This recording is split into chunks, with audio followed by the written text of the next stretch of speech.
इसका वाईफाई खराब, ठीक है। On draw the column sum number 24.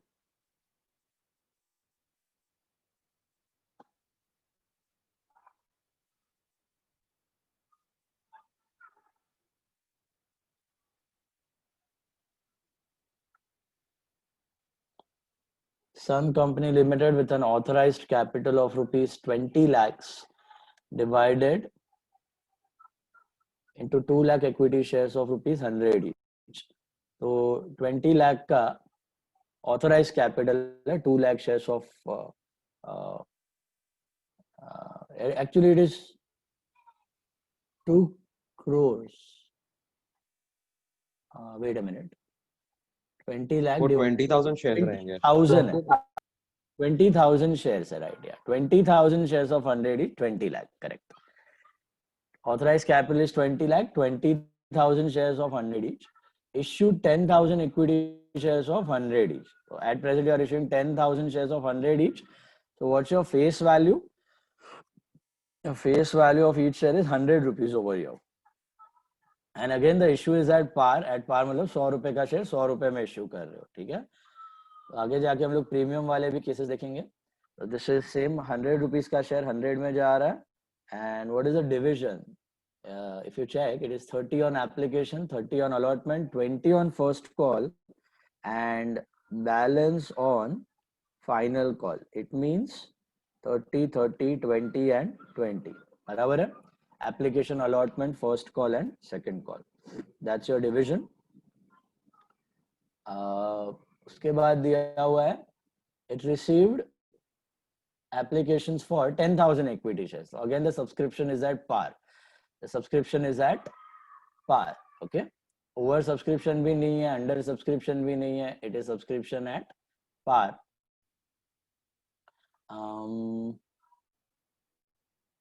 P who was allotted 100 shares did not pay the allotment money. Q was allotted 200 shares did not pay the first call. R who was allotted 300 shares did not pay the final call. So again 3 defaulters and all the shares were forfeited and forfeited shares were reissued at 90 per share. कल हमने थोड़ा सा forfeiture discuss किया था, so let's apply that again. Question 24, first one.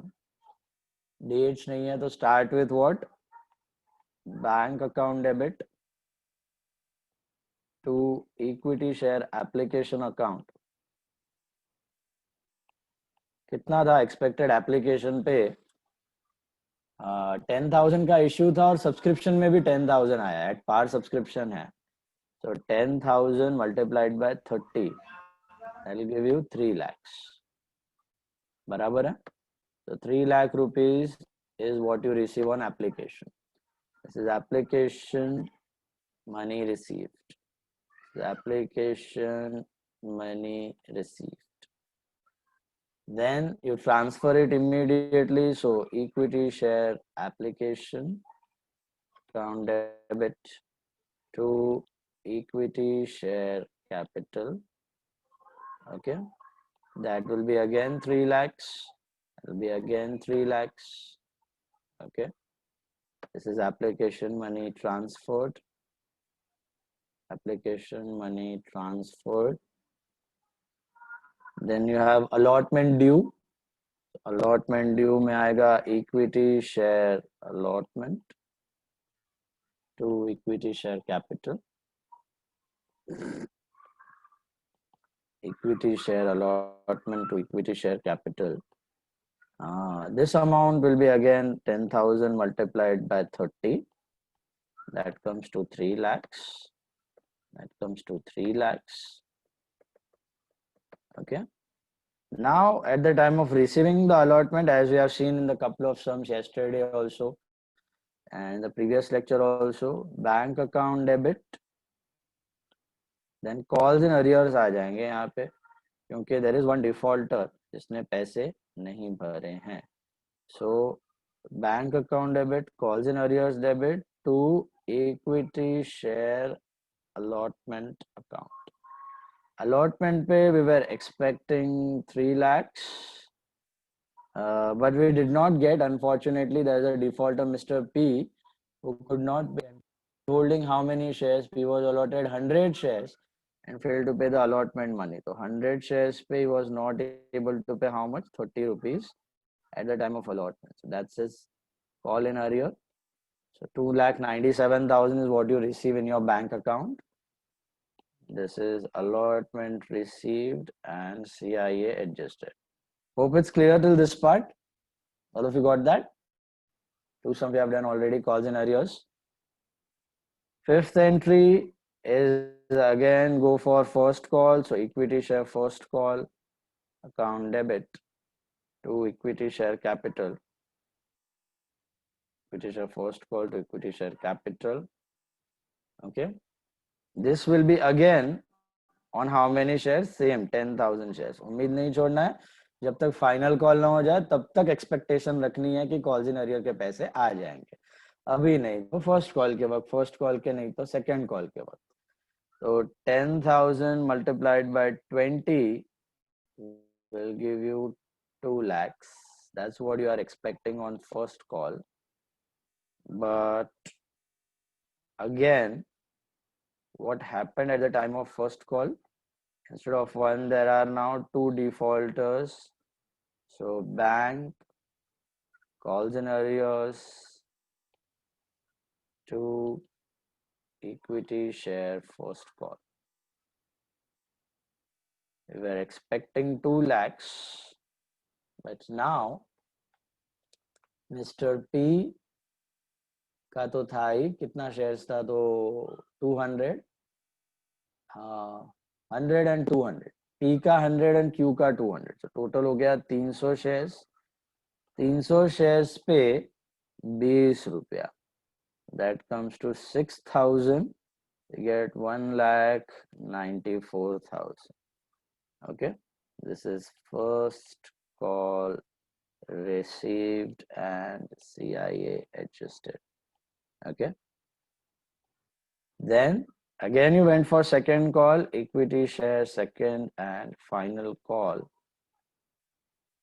जब इतना पैसे की जरूरत पड़ी तब ये भी मंगवा लिया. तो equity share capital due amount है, ये सेकेंड कॉल ड्यू है. तो इसमें पूरे के पूरे 10,000 शेयर्स पे हम लोग again 20 rupees मंगवाएंगे.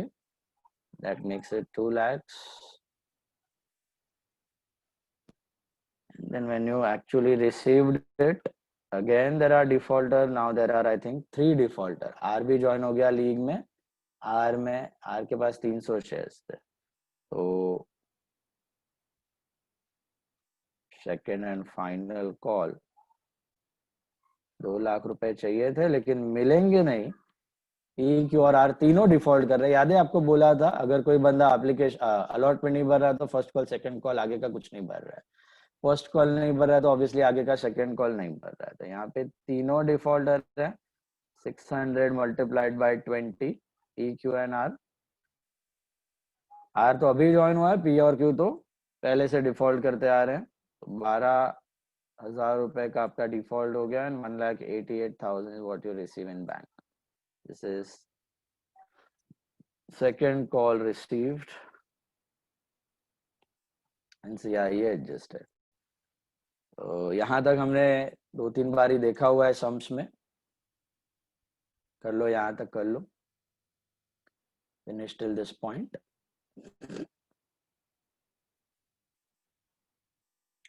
All of you clear till this part? So till this point पूरा इश्यू खत्म हो गया. सेकेंड कॉल भी आ गया, पैसे आ गए, डिफॉल्ट पैसे थोड़े बहुत बाकी हैं. एंट्रीज हमने सब कर लिया कॉल्स इन अरियर्स दिखा के, बराबर है. अब अगर कॉल्स इन अरियर्स वो लोग भर देते तो हम लोग क्या एंट्री करते? They would have paid the calls in arrears. What entry would have passed? क्या होता? बैंक टू सीआईए हो जाता. Bank to calls in arrear हो जाता, बराबर. अगर डिफॉल्टेड पैसे आ जाते. कॉल्स इन अरियर मतलब रिसीवेबल है. हमारे यहाँ पे रिसीवेबल पैसे बाकी है. यहाँ पे ये जो है ये रिसीवेबल है, ये रिसीवेबल है और ये भी रिसीवेबल है. टोटल हमारे 12 + 6 18 + 3 21,000 कॉल्स इन अरियर रिसीवेबल है, ठीक है। अब ये 21,000 कॉल्स इन अरियर का ब्रेकअप आपको करना है ना, तो आप ब्रेकअप भी करके ढूंढ के देख सकते हो। देखो 21,000 जो कॉल इन अरियर है, क्या आप बता सकते हो इसमें पी ने, क्यू ने और आर ने इंडिविजुअली कितना कॉल्स इन अरियर इन्वॉल्व है, पी, क्यू और आर का? तो बहुत सिंपल है, टोटली 100 रुपीज मंगवाए थे आपने 4 पार्ट्स में, application, allotment, first call, second call, 30 30 20 20। Ask yourself this much, P ने क्या भरा? अगर पी ने 100 रुपए में जो भरा आपको पता है इतना भरा है, तो बैलेंस ऑब्वियसली नहीं भरा है, वो कॉल सिनेरियो हो गया। ओके, तो out of 100 rupees what did P पे? व्हाट डिड पी पे? 30 भरा। Only 30 rupees on application, right? Only this part. So basically he has not paid 30 + 20 50 + 20 70। वो हम लोग एक्सपेक्ट करके बैठे हैं। तो पी के कितने शेयर्स थे? 100 shares, 20 rupees, that comes to 7,000। ये पैसा पी ने नहीं भरा, ये पी का CIA हो गया। सिमिलरली क्यू ने क्या भरा? I think Q paid application and allotment, he defaulted on first and second call, right. तो क्यू के पास 200 शेयर्स थे, 200 शेयर्स पे 40 रुपीज, ये 8,000 हो गया क्यू का calls in arrear, simple. And R ने जो है, आर ने एप्लीकेशन भी भरा, अलॉटमेंट भी भरा, फर्स्ट कॉल भी भरा, तो उससे कितना पैसा रिसीवेबल है? 20 रुपीज रिसीवेबल है, ऑब्वियसली फाइनल कॉल का रिसीवेबल है, वो उसने नहीं भरा अभी तक, तो वो हो गया आर का calls in arrears which is 6,000। Is it clear? So if you add up this 6 + 8 + 7, you should get what? 12 + 6 + 3, 21,000। Total same ही मिलेगा आपको कॉल्स इन अरियर्स का। वो खाली stage wise calls in arrear है ऊपर, और यहाँ पे आपका पर्सन वाइज है। तो तीनों पर्सन का मिला के आपको कॉल्स इन अरियर्स मिल गया। अभी लॉजिक समझ आ रहा है? What is the meaning of calls in arrears? जो पैसा नहीं भरा है, जो पैसा मिलना बाकी है, ठीक है। तो यहाँ पर कंपनी ये लोग को नोटिस भेजेगा कि भाई भरो भरो भरो, कोई ने, किसी ने नहीं भरा। भर देते तो बैंक टू CIA, झंझट नहीं था, भरा ही नहीं। न भरने पर कंपनी क्या करती है? कंपनी उनके शेयर्स कैंसिल कर देती है, उसको कहा जाता है फोरफीचर। फोरफीचर मतलब कैंसलेशन ऑफ शेयर्स। कल हमने देखा था, याद है? ये पी, क्यू और आर का बैलेंस शीट फॉर्मेट बता के मैंने किया था आपको। तो ऐसे आज मैं खाली पी का बता रहा हूँ, क्यू और आर का आपको वापस बना के चेक करना है तो देख सकते हो। देखो पी का क्या है, पी का 100 शेयर था, तो पी का 100 शेयर अगर अभी फिलहाल देखा जाए कंपनी की बैलेंस शीट में कैसे दिख रहे हैं, तो 100 शेयर्स पे 10 रुपीज, 1000 रुपीज लाइबिलिटी में भरा है भाई ने खाली एप्लीकेशन, तो 3,000 बैंक, और बाकी कॉल्स। ये कॉल्स कैपिटल से माइनस होता है एक्चुअली। ये कॉल्स हमने अभी अभी देखा, पी का 7,000, दैट इज 100 × 7। ये सब चीजें अभी कंपनी कैंसिल करना चाहती है, ये भी कैंसिल, ये भी कैंसिल। तो एंट्री क्या बनती है आपकी कैंसिलेशन की? What is the entry for forfeiture? जो क्रेडिट है उसको डेबिट करो, जो डेबिट है उसको क्रेडिट कर दो। Is this clear? सो जो डेबिट है उसको क्रेडिट करो, जो क्रेडिट है उसको डेबिट करो। तो ये 10,000 का कैपिटल है, 100 × 100 था फेस वैल्यू, तो 10,000 का कैपिटल को कैंसिल करना है, तो equity share capital debit to, bank को क्रेडिट नहीं देगा, याद है आपको बोला था, जो पैसा ये लोग ने भरा हुआ है और बाद में डिफॉल्ट किया, will the company refund that money? No, company will not refund the money. What it will do, it will keep it with itself. तो यहाँ पे एंट्री पे क्या हो जाएगा, आपका कैपिटल पूरा कैंसिल हो जाएगा, capital gone out of the balance sheet, capital cancelled by how much? 10,000 rupees. To, calls in arrear भी पूरा कैंसिल हो जाएगा। ये जो रिसीवेबल था अभी it is no more receivable, so to calls in arrear that should be 7,000। To, ये bank refund नहीं करेगा, ये पैसा अपने पास रख देगा under separate account, share forfeiture account, that's your reserve, that's your reserve of 3,000, profit कर लेगा। तो ये चला जाएगा share forfeiture 3,000। Okay, so same entry will be passing for all the 3 shareholders together. Is this point clear all of you? ये कल भी मैंने बताया था, याद आया? All of you got this? Any doubts? Understood? So, इसमें आपका जर्नल एंट्री क्या होगा? तीनों का मिला के हम कैंसलिंग, तो equity share capital account debit, capital nullify कर रहे हो आप, equity share capital account debit to calls in arrears account. ये कैपिटल डेबिट पूरा फेस वैल्यू पे कोट होता है ना, इसलिए पूरा कैपिटल क्रेडिट से डेबिट पे चला गया, कैंसिल हो गया। कॉल्स इन अरियर्स में जो पैसा नहीं भरा था, जो भरने वाले थे, जो मिलना बाकी था, टू बैंक ने, टू शेयर फॉर फीचर, जो भरा हुआ पैसा वो हड़प लिया। इनकी लाइबिलिटी लिमिटेड है, पक्का लिमिटेड है, बट उतना तो भरना पड़ेगा, इश्यू प्राइस इतना पैसा इनको भरना पड़ेगा शेयर होल्डर को। वो ही नहीं भरा तो कंपनी जो भरा हुआ पैसा है उसको हड़प लेगा, वापस नहीं देने वाला। ओके, अब मुझे जरा सोच के बताओ, all in all how many shares is the company cancelling? Totally कितने shares company cancel? 600. Totally 600 shares cancel कर रही है ना।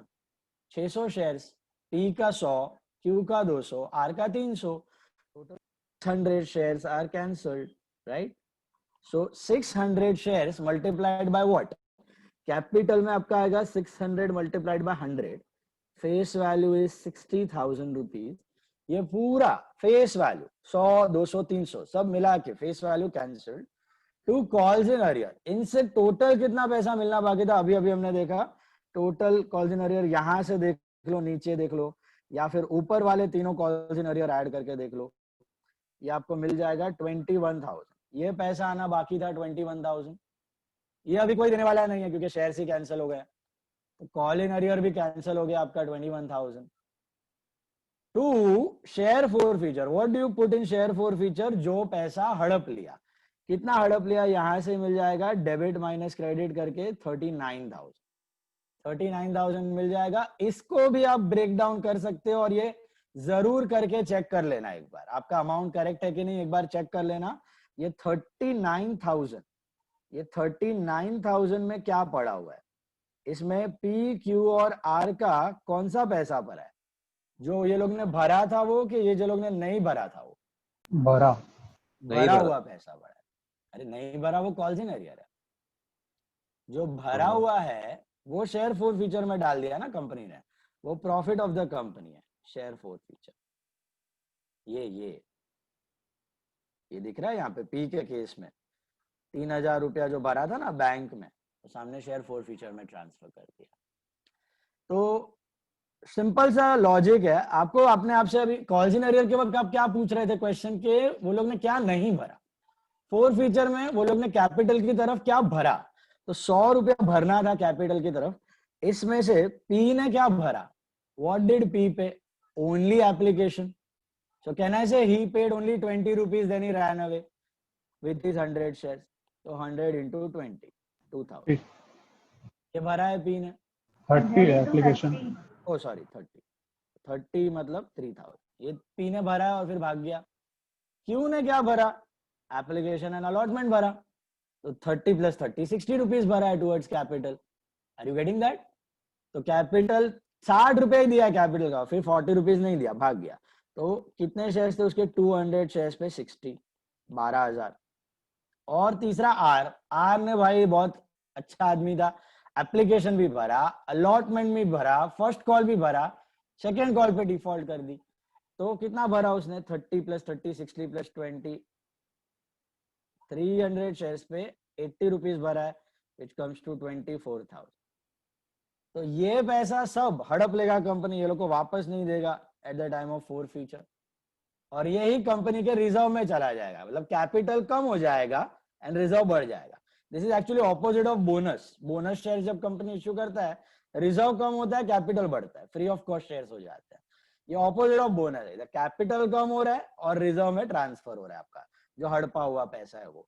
तो ये टोटल करो 24 + 12 + 3 कितना होता है? 24 + 12 + 3 39,000। Is this clear? It will always self tally. So that is a way to cross check. Narration में वही लिखना है, these are forfeiture of 600 equity shares. Okay, feature हो गया मतलब कैंसल हो गया।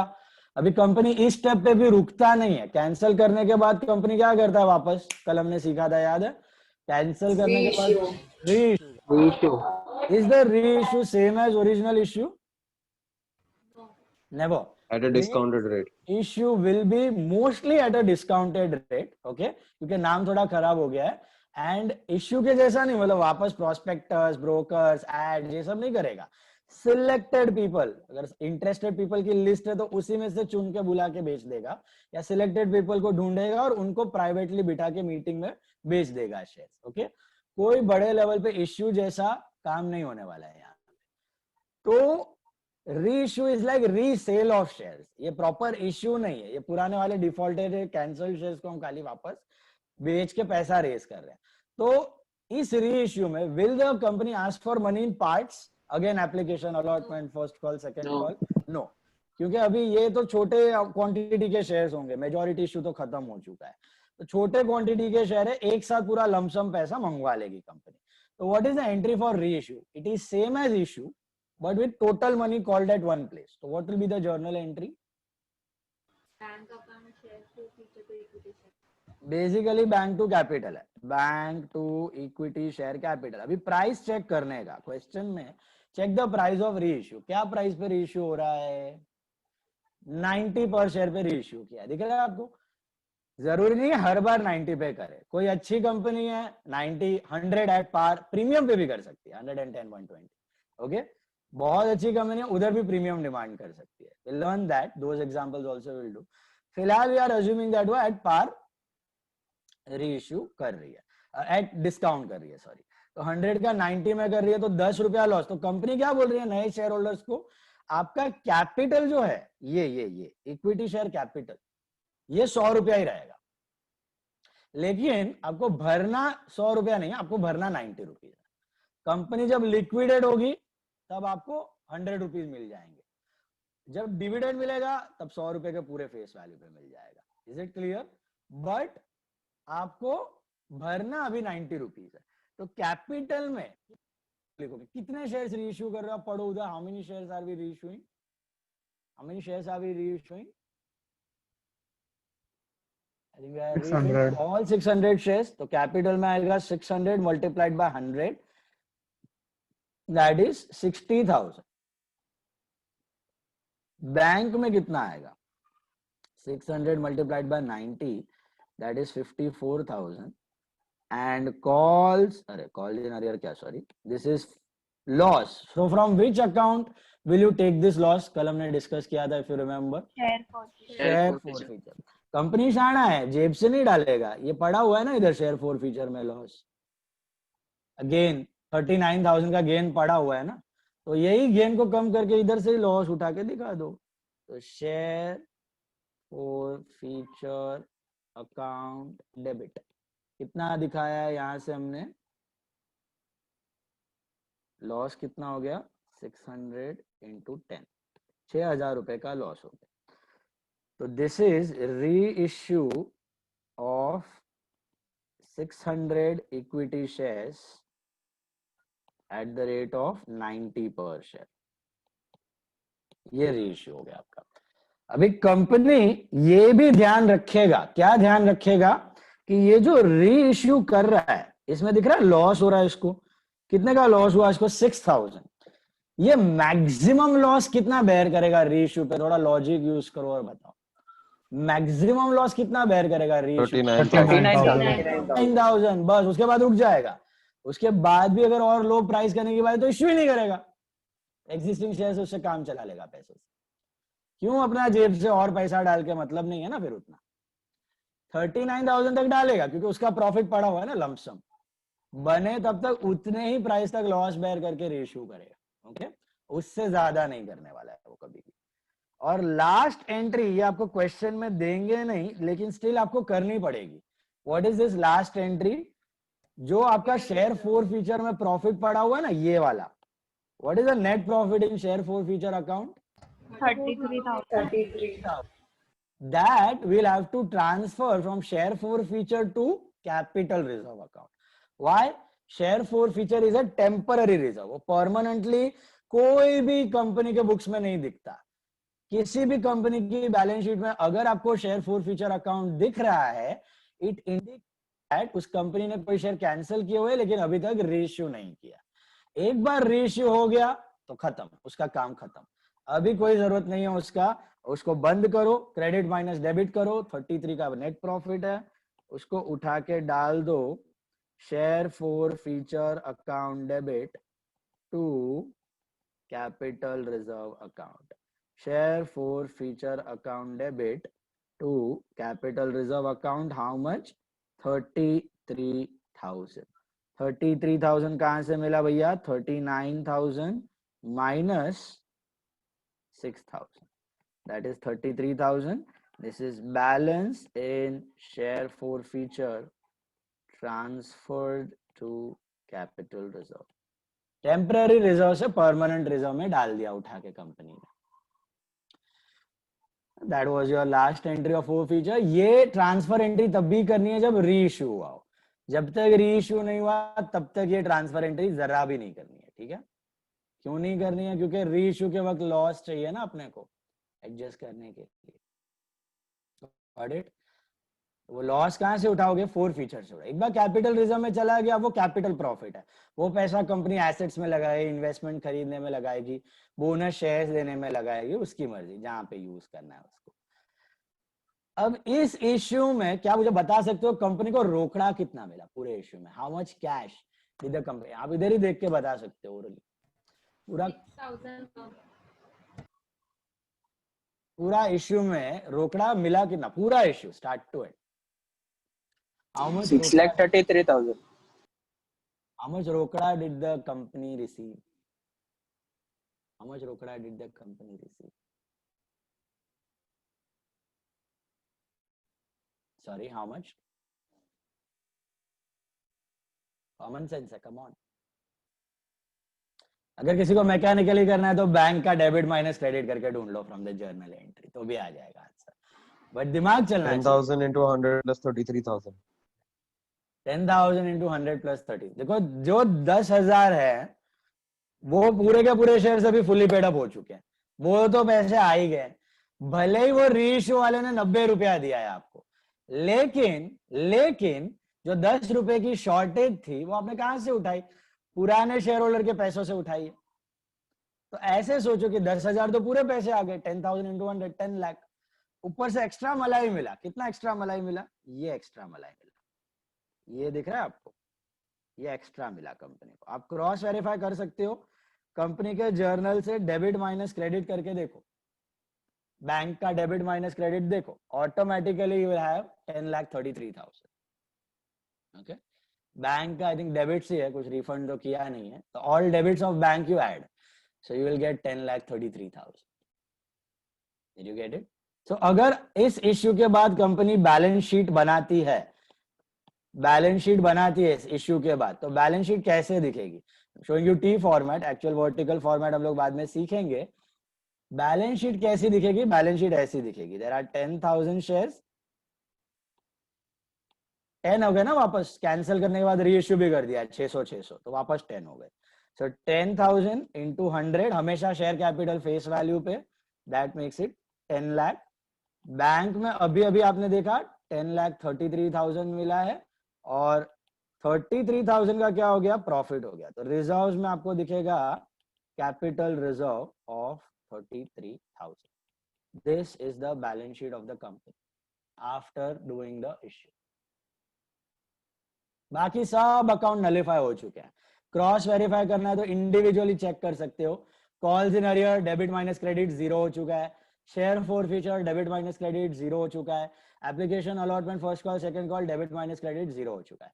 पूरे जर्नल में से ये तीन ही अकाउंट बचे हुए हैं, bank account, capital account and capital reserve account. ठीक है, तो आपके नए बैलेंस शीट में खाली ये तीन आइटम्स दिखेंगे। ये हुआ आपका इश्यू। चलो लास्ट सम ले लेते हैं, 25। ओके, सम नंबर 25 देखो क्या दिया है। Active limited issued 5,000 preference shares. अभी इक्विटी के जगह क्या दिया हो आपको? प्रेफरेंस शेयर दे दिया है। ओके, प्रेफरेंस शेयर दे दिया है। प्रेफरेंस शेयर देने से कोई फर्क नहीं पड़ता है, प्रेफरेंस बोलो या इक्विटी बोलो, ओके। इश्यू के वक्त दोनों का एंट्री सेम होगा, खाली नाम चेंज करके इक्विटी के जगह you have to write preference everywhere, equity के जगह यू विल राइट प्रेफरेंस, बाकी सब कुछ सेम। इक्विटी की जगह preference share application, okay. Fundamental difference है शेयर्स में कि प्रेफरेंस शेयर्स का डिविडेंड इज फिक्स्ड, इक्विटी का dividend is fluctuating, and they get a preferential right at the time of liquidation, at the time of dividend payment.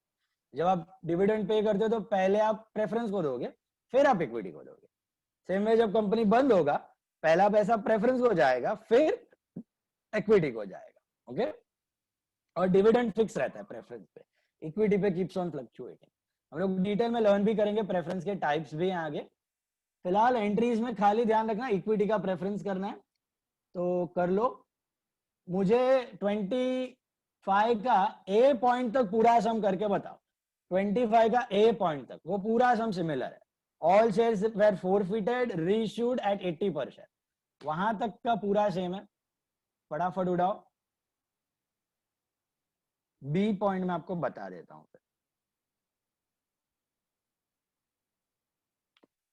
सो 25 का ए point तक खत्म कर लो।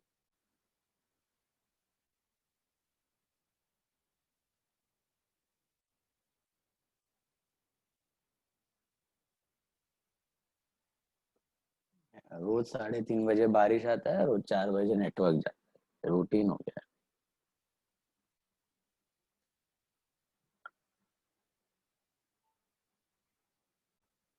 आज ना जाए तो अच्छा। खाली नाम की जगह प्रेफरेंस लिख देना, इक्विटी के जगह प्रेफरेंस, ये याद रखना, ठीक है।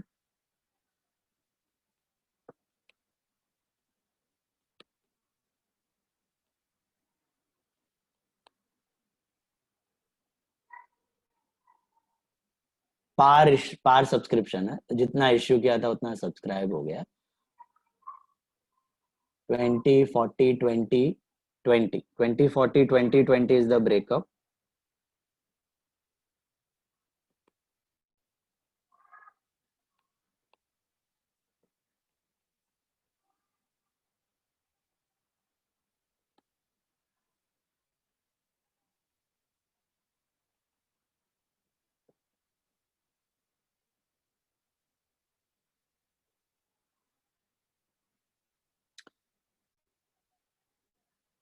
Narrations, now we can skip. Is it okay?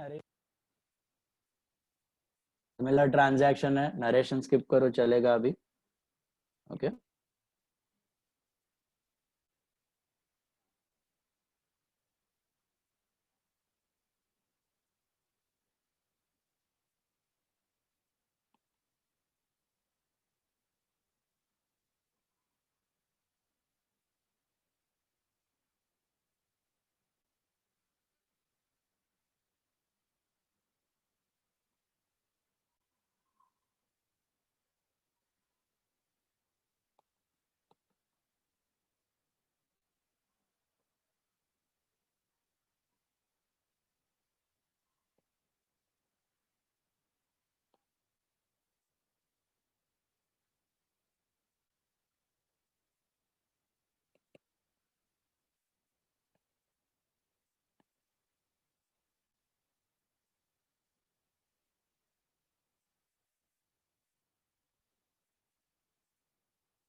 अगर पूरे की पूरे इश्यू थोड़ी कर रहे हैं, पी का अलग से करना है ना। नहीं नहीं, वो दोनों सेपरेट केस है। पहले केस में ऑल फोरफिटेड शेयर्स वर रीइश्यूड, देखो ना, all the above shares were reissued at 80 per share. That's one entire sum. Then there is a separate independent case of reissue of P. That's why I told you. यहाँ तक complete करो, फिर वो P का मैं बताता हूँ क्या करना है। ये all shares है, this is all shares. Normal sum जो अभी तक हमने किया। पहले all shares, फिर P का हम लोग बताते हैं क्या करना है उसका। पहले ये देख लो ये करेक्ट है कि नहीं, यहाँ पे कोई डाउट किसी को कुछ नहीं समझा हो तो। और नीचे है ना ब्रेकअप भी बता देना तीनों, पी क्यू और आर का कॉल सिनेरियो, पी क्यू और आर का शेयर फोर फीचर, इसका ब्रेकअप भी बता दो।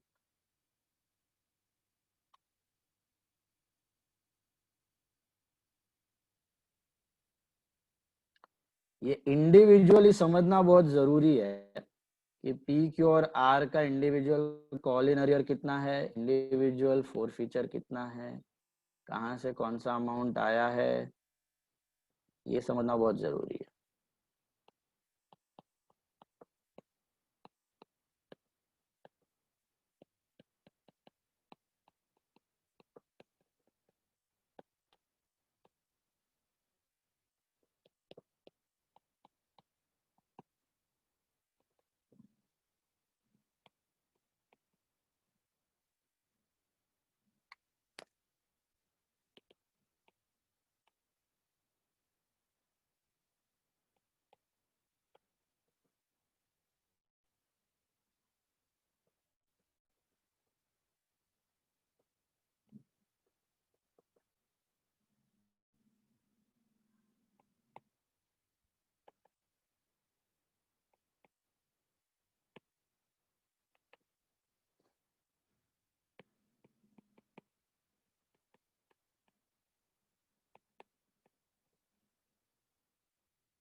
पी के 800 है। सर पी के 800 चाहिए, हाँ वही।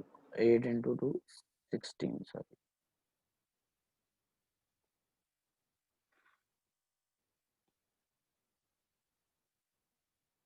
ये आपका टोटल टैली होना चाहिए 106,000 और ये टोटल टैली होना चाहिए तो क्या हो रहा है ये 88 80 88 एंड 1 लाख 1 लाख।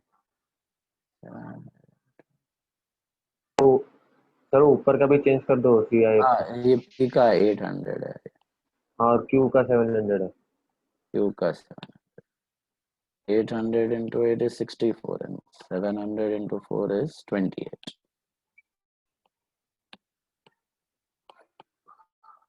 बराबर 64 20 88 92 94 1 lakh 4 1 lakh 4 is your total CIA। दोनों वेरीफाई होना चाहिए, ये हमेशा कर लेना हर एक सम में। ये बोर्ड्स में कैसा है, स्प्लिट क्वेश्चन पूछेगा ना शेयर्स में तो 5 मार्क के लिए खाली यही 3 एंट्री पूछेगा, पूरा फुल फ्लेजेड सम पूछेगा ही नहीं। डेटा पूरे सम क्या देगा और बोलेगा कि खाली फोर फीचर रेशियो और ट्रांसफर एंट्री ये मारो। तो ये भी आना चाहिए सबको, पूछेंगे, पूछा भी है बहुत बार, हम लोग भी प्रैक्टिस करेंगे ऐसे सम। ये मिला सबको, ये समझा, ब्रेकअप समझा ये, और ये 3 एंट्री ऊपर जो मैंने पास की है, four feature ratio and transfer, कड़क करीत से आना चाहिए एकदम,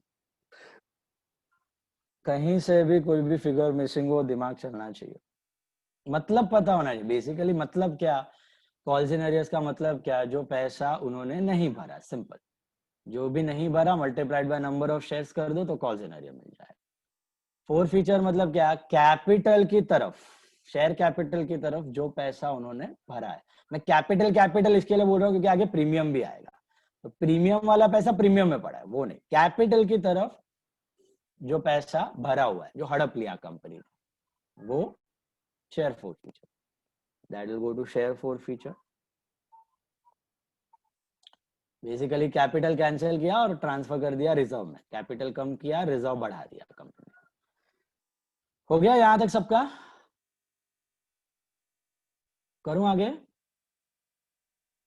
ये इंडिविजुअल ब्रेकअप दिखाना है, हर एक सम में दिखाना है, ठीक है। देन आगे पढ़ो क्या दिया है वही सम में। Read further what have they given. What is given in the B point? B point में दिया है P's shares were reissued at 90 per share. Only P's share दिख रहा है? तो ये इस इश्यू का पार्ट नहीं है। ऐसा नहीं हो सकता कि पहले सब इश्यू किया वापस P का इश्यू किया, वो तो पॉसिबल ही नहीं है। तो इसका मतलब क्या, it's all together a different sum, a different case and independent case. क्या करते हैं हम लोग, यहां तक का सम सेम ले लेते हैं। ये जो दिख रहा है मैंने लाइन की है यहाँ पे, तो फर्स्ट 9 एंट्रीज आर सेम। पहला 4 हुआ, application allotment first call second call हुआ, 4 फीचर सबका किया, कैंसिल सबका किया, लेकिन जब रीइश्यू करने की बारी आई तब सब शेयर हमने रीइश्यू नहीं किया। किसका शेयर रीइश्यू किया? Only P. ओनली पी का शेयर रीइश्यू किया। तो ये भूल जाने का मतलब तुम कैंसिल मत कर देना, मैं बता रहा हूं यहाँ। तुम्हारा जो पहला सम है वो यहां तक था, पहला सम तुमने पूरा कर लिया। अभी जो सेकंड सम है उसमें 9 एंट्रीज तक का क्वेश्चन सेम है, तो वापस लिखने की जरूरत नहीं है।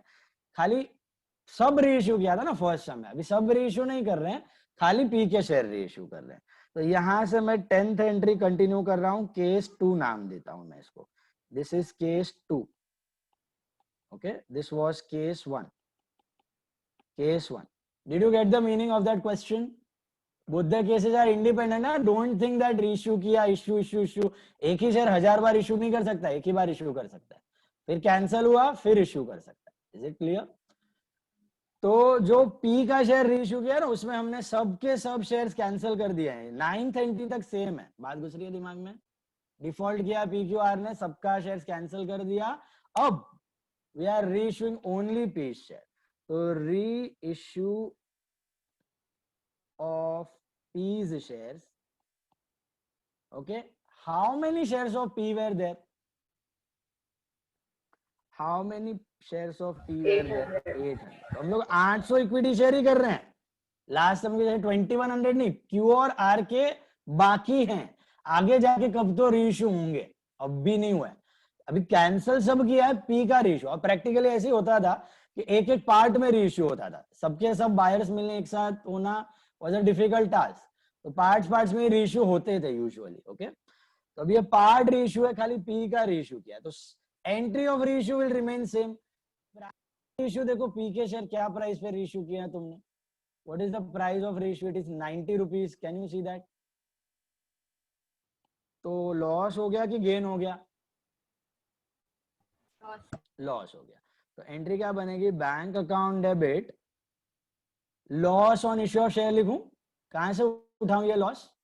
Share forfeiture. Share forfeiture, loss वॉस मत लिख देना। तो share forfeiture account, share forfeiture account, okay, to equity share capital account. But ये एंट्री हम कितने शेयर्स की पास करेंगे? प्रेफरेंस आएगा ना? ओके, या प्रेफरेंस। बट ये एंट्री हम लोग कितने शेयर्स की पास करेंगे? 2100 की के 800 की? 800 मल्टीप्लाइड बाय 100। पी को बोल रहे, मतलब पी को नहीं, पी के तो डिफॉल्टेड शेयर्स है। नए इन्वेस्टर को बोल रहे हैं कि भैया आपका कैपिटल रहेगा 80,000, लेकिन आपको भरना कितना है? 800 मल्टीप्लाइड बाय 90 म्हणजे 72,000, और 8,000 कंपनी अपने जेब से डाल रही है in the form of loss. This is reissue of 800 equity shares at 90 per share. ये 10वां एंट्री है दूसरे सम का। ओके, वापस 9 एंट्री मत लिखना, वहीं से आप केस 2 करके कंटिन्यू कर सकते हो। ओके, पहले हमने ऑलरेडी 10 और 11 एंट्री कर दी है, अब ये 10th एंट्री है नेक्स्ट केस की। अभी सब शेयर्स रीइश्यू नहीं हुए, अभी सिर्फ पी के हुए, क्यू और आर के बाकी है, फ्यूचर में कभी तो होंगे। ठीक है, दैट इज द मीनिंग। इसके बाद जब भी रीइश्यू होता है, मैंने आपको बताया था, याद है? रीइश्यू के वक्त क्या करना है आपको? एक एक्स्ट्रा एंट्री करनी है। What is that extra entry? Share forfeiture to capital reserve. Share forfeiture, temporary reserve से परमानेंट रिजर्व में डाल देना आपको पैसा। Share forfeiture account debit to capital reserve account. देखना ध्यान से और बताना, how much will you transfer from share forfeiture to capital reserve? 8,000. क्यों भैया, इधर तो 1,06,000 का प्रॉफिट है, 96,000 96,000, राइट? सर पी का 16,000 है ना टोटल शेयर फॉरफीचर में, 8 यूज हो गया तो 8 बाकी है उसका, लेकिन बाकी लोग का उनका जब रीइश्यू होगा उसके बाद. है, शाबाश। जब रीइश्यू नहीं हुआ है तब ट्रांसफर नहीं करना है आपको फॉरफीचर टू कैपिटल रिजर्व, याद है आपको बताया था, रीइश्यू के बाद ही करना है। तो यहाँ पे किसके शेयर्स रीइश्यू हुए हैं? पी क्यू आर तीनों के हुए हैं कि सिर्फ पी के हुए हैं? ठीक है। सिर्फ पी के हुए हैं, तो सबका प्रॉफिट क्यों ट्रांसफर कर रहे हो? क्यू और आर का तो बाकी है ना रीइश्यू। अगर उनका रीइश्यू पे लॉस हुआ तो वो कहां से निकालोगे? वो निकालने के लिए शेयर फॉरफीचर चाहिए आपको, तो आप पूरा का पूरा उठा के 96,000 ट्रांसफर नहीं कर सकते इन दिस केस। Are you understanding this? तो जब आप पी के शेयर रीइश्यू कर रहे हो तो कितना ट्रांसफर करने का? पी का प्रॉफिट माइनस पी का लॉस। ऊपर आपने क्या किया था? सब शेयर्स रीइश्यू किया था, तो आपने सबका प्रॉफिट माइनस सबका लॉस पूरा डाल दिया था। यहाँ पे आप सिर्फ पी के शेयर रीइश्यू कर रहे हो, तो पी का प्रॉफिट किधर है? इसलिए मैंने आपको ये ट्री डायग्राम बनाने को बोला था। पी का प्रॉफिट कितना आपको दिख रहा है यहाँ पे शेयर फॉरफीचर में? पी से कितना हड़पा हुआ है कंपनी ने? 16,000 हड़पा हुआ है। Can you see that? Hello, in that 1,06,000 of share forfeiture P का कितना प्रॉफिट पड़ा है? 16 पड़ा हुआ है। अब पी के शेयर रीइश्यू हुए तो पी का लॉस कितना हुआ है यहाँ पे? पी का शेयर का रीइश्यू का लॉस 8,000। तो how much will you transfer? 16 minus 8, 16 minus 8,000। अभी पी का फॉरफीचर का जरूरत नहीं है क्योंकि पी के शेयर तो रीइश्यू हो गए हैं, लेकिन बाकी दो का तो फॉरफीचर पड़ा रहने दो, उनका अभी तक रीइश्यू हुआ नहीं है। कल उठ के तुमने क्यू के शेयर 90 रुपीज में रीइश्यू किए, समझो कल उठ के क्यू के शेयर 90 रुपीज में रीइश्यू किए, तो 10 रुपए का लॉस होगा, वो फॉरफीचर में डेबिट करोगे, है ना? 700 शेयर पे 10 रुपया, 7,000 रुपया डेबिट करोगे ना फॉरफीचर में। फिर उसके बाद आप क्या ट्रांसफर करोगे? क्यू का प्रॉफिट माइनस क्यू का लॉस, वो ट्रांसफर कर दोगे कैपिटल रिजर्व में। फिर आर का रेशियो होगा, फिर आर का प्रॉफिट माइनस आर का लॉस, तब जाके सबका सब पैसा कैपिटल रिजर्व चला जाएगा। तो लॉजिक बैठ रहा है दिमाग में? इंडिविजुअल सॉरी और जो अमाउंट है ना, जो हम लोग इंडिविजुअल से लेस करते हैं, अल्टीमेटली तो 1,06,000 से ही होगा ना? हाँ, 1,06,000 से ले, मतलब तो अभी उसमें से करेंगे तो गलत है कि मतलब ये प्रेजेंटेशन वे है कि क्या है? नहीं, अरे अभी शेयर फॉरफीचर में हमने कितना डेबिट किया हुआ है? 16 किया हुआ है ना, 8 और 8। हाँ, अभी भी आउट ऑफ 1,06,000 16,000 ही निकाला है, 90,000 अभी भी फॉरफीचर में पड़ा हुआ है। समझ में आ रहा है? अब जब आर का क्यू का होगा, आर का होगा, तब वो निकल के कैपिटल रिजर्व में जाएगा, उससे पहले नहीं। टोटल से लेस नहीं कर सकते, वैसे नहीं करेगा शेयर फॉरफीचर के टोटल। शेयर फॉरफीचर के टोटल से क्या लेस? 1,06,000 में से 8,000 लेस कर देंगे, वैसे नहीं चलेगा। तो तुम बोल रहे हो कि 96 ट्रांसफर करना है ना, तो अगर 96 ट्रांसफर कर दोगे तो कैपिटल रिजर्व में चला जाएगा वो पैसा 96। वो पैसा तुम यूज नहीं कर सकते फिर लॉस राइट ऑफ करने के लिए नेक्स्ट इश्यू का। शेयर फॉरफीचर से यूज कर। कैपिटल रिजर्व मैंने बोला ना परमानेंट रिजर्व है, एक बार परमानेंट रिजर्व में चला गया वो पैसा तो क्या करेगा? बिल्डिंग बना लेगा, फर्नीचर ले लेगा, मशीन ले लेगा कंपनी, वो एक बार वो फ्री है, मतलब वो एसेट को यूज करने के लिए इस्तेमाल कर सकता है। शेयर फॉरफीचर का पैसा ही आप डेबिट करके लॉस के लिए यूज कर सकते हो, समझ में आ रहा है? शेयर फॉरफीचर का पैसा ही आप लॉस के लिए यूज कर सकते हो। तो पहले आप ट्रांसफर नहीं कर सकते कैपिटल रिजर्व में, जब तक रीइश्यू नहीं हुआ तब तक उसमें फॉरफीचर में रखना पड़ेगा आपको पैसा, दैट इज द मीनिंग। तो share forfeiture to capital reserve only and only 16 minus 8। मुझे एक बात बताओ, यही सम में अगर पी के जगह क्यू के शेयर्स रीइश्यू होते, क्यू के शेयर्स 90 में रीइश्यू होते, चलो क्यू के 90 में रीइश्यू होते, तो लॉस कितना होता? क्यू के कितने शेयर्स थे? 7,000 7,000 इंटू 10 कितना होता है? नहीं, 700 शेयर थे, 700 टोटल सॉरी, लॉस 700 हुआ इंटू 10 कितना होता है? 7,000। तो 7,000 का लॉस होता क्यू का शेयर्स अगर रीइश्यू करते तो So in that case, how much you would have transferred? 42 minus 7. 42 minus 7. You would have transferred 35,000. Only Q का profit minus Q का loss. Are you getting it? Similarly, R का होता P और Q का हो सकता है, Q और R का रेशियो हो सकता है, P का आधा शेयर भी रेशियो हो सकता है. अगर P का आधा शेयर रेशियो होता तो कितना ट्रांसफर करते share forfeiture to capital reserve? P का आधा शेयर रेशियो होता, मतलब 4,000 का ही लॉस हुआ है आपका. 16 minus 4. Not 16 minus 4 8 boss. minus 8 minus 4. क्योंकि P का भी पूरा शेयर रेशियो नहीं हुआ है, आधा ही किया है, तो आधा बाकी है रेशियो करना. तो आधा प्रॉफिट, P का भी आधा प्रॉफिट, P का टोटल प्रॉफिट वाज 16, उसका आधा that is 8 minus the loss 4,000 would have transferred. Okay, तो सिंपल सा लॉजिक है, सब फॉरफिट किया, सब रीइश्यू किया, तो सबका प्रॉफिट सबका लॉस, सबका प्रॉफिट माइनस सबका लॉस ट्रांसफर कर दो. एक का रीइश्यू किया तो P का रीइश्यू किया तो P का प्रॉफिट माइनस लॉस, Q का किया Q का प्रॉफिट माइनस Q का लॉस. ये कौन सा प्रॉफिट लॉस की मैं बात कर रहा हूं, समझ में आ रही है बात? प्रॉफिट म्हणजे शेयर फॉरफीचर जो क्रेडिट हुआ, लॉस मतलब रीइश्यू में जो लॉस डेबिट हुआ इंडिविजुअल. तो क्रेडिट माइनस डेबिट उतना ट्रांसफर कर दो. This is share forfeiture of 800 shares transferred to capital reserve. Okay, share forfeiture of 800 shares, not all 2100 का नहीं, 800 shares transferred from share forfeiture to capital reserve. Okay, that's it. आज के लिए इतना काफी है. अब आपको होमवर्क के लिए ट्राई करना है सम number, sorry,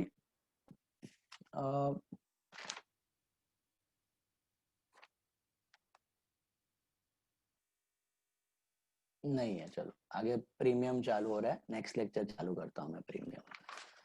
nothing for homework, मैं आपको पेपर से कुछ रहेगा तो सम्स भेज दूंगा on the weekend. That's it, all for the day. कुछ कंसाइनमेंट के डाउट्स है तो क्लियर कर लो, फिर नहीं तो पेपर भेजता हूँ.